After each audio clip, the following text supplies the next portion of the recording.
കോൺഗ്രസ് നേതാക്കളായ രാഹുൽ ഗാന്ധിയും പ്രിയങ്ക ഗാന്ധിയും അവഹേളിച്ച് മുസ്ലിം ലീഗ് നേതാവിന്റെ കുറിപ്പ്.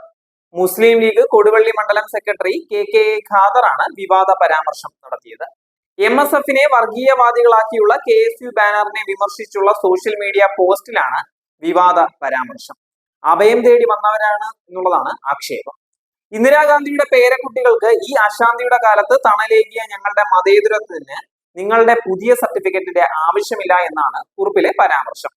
ഒരു തെരഞ്ഞെടുപ്പ് കൊണ്ട് ലോകം അവസാനിക്കില്ല എന്നും KMO കോളേജിലെ പരാജയത്തിൽ വീഴ്ച അന്വേഷിക്കുമെന്നും കെ ഖാദർ ഫേസ്ബുക്കിൽ കുറിച്ചിട്ടുണ്ടായിരുന്നു.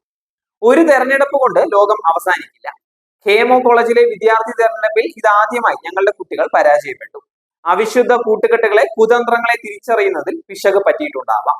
വീഴ്ചകൾ പരിശോധിക്കും. തെറ്റുകൾ പറ്റിയിട്ടുണ്ട് എന്നുണ്ടെങ്കിൽ തിരുത്തും. കുട്ടികളിൽ ഞങ്ങളുടെ പ്രതീക്ഷകൾ അവസാനിച്ചിട്ടില്ല. തിരിച്ചുവരും കൊടുങ്കാറ്റായി.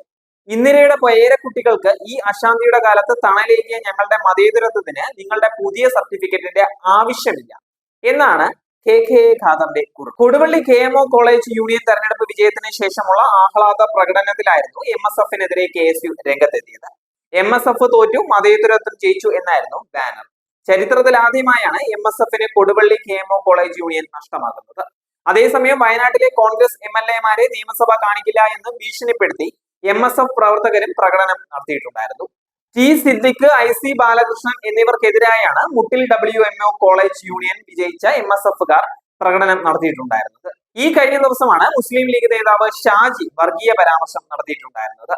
UDF ഭരണം പിടിക്കേണ്ടത് മുസ്ലിം സമുദായത്തിന് വേണ്ടിയാകണം എന്നുള്ള വർഗീയ പരാമർശവുമായിരുന്നു മുസ്ലിം ലീഗ് സംസ്ഥാന സെക്രട്ടറി KM ഷാജി നടത്തിയിട്ടുണ്ടായിരുന്നത്. KMCC ദുബായ് ഘടകം സംഘടിപ്പിച്ച പരിപാടിയിലായിരുന്നു ലീഗ് നേതാവിന്റെ ഈ വർഗീയ പരാമർശം വന്നിട്ടുണ്ടായിരുന്നത്. MLA-മാരുടെയും മന്ത്രിമാരുടെയും എണ്ണം കൂട്ടുകയല്ല, സമുദായത്തിന് സ്കൂളുകളും കോളേജുകളും വാങ്ങിയെടുക്കലാകണം ലക്ഷ്യം. നഷ്ടപ്പെട്ട 9.5 വർഷത്തിന്റെ ആനുകൂല്യങ്ങൾ തിരിച്ചു പിടിക്കുമെന്നും KM ഷാജി ദുബായിൽ വെച്ച് പറഞ്ഞിട്ടുണ്ടായിരുന്നു. 9.5 വർഷത്തിനിടയിൽ എത്ര എയ്ഡഡ്, അൺഎയ്ഡഡ്, എത്ര കോഴ്സുകൾ, എത്ര ബാച്ചുകൾ മുസ്ലിം മാനേജ്മെന്റിന് കിട്ടി. ഭരണം വേണം, പക്ഷെ ഭരിക്കുന്നത് MLA-മാരുടെയും മന്ത്രിമാരുടെയും എണ്ണം കൂട്ടാൻ വേണ്ടി മാത്രം ആയിരിക്കില്ല. നഷ്ടപ്പെട്ടു പോയ 9.5 കൊല്ലത്തിന്റെ ആനുകൂല്യങ്ങൾ തിരിച്ചു പിടിച്ച് സമുദായത്തിന് കൊടുക്കാനാകണമെന്നും KM ഷാജി പറഞ്ഞിട്ടുണ്ടായിരുന്നു.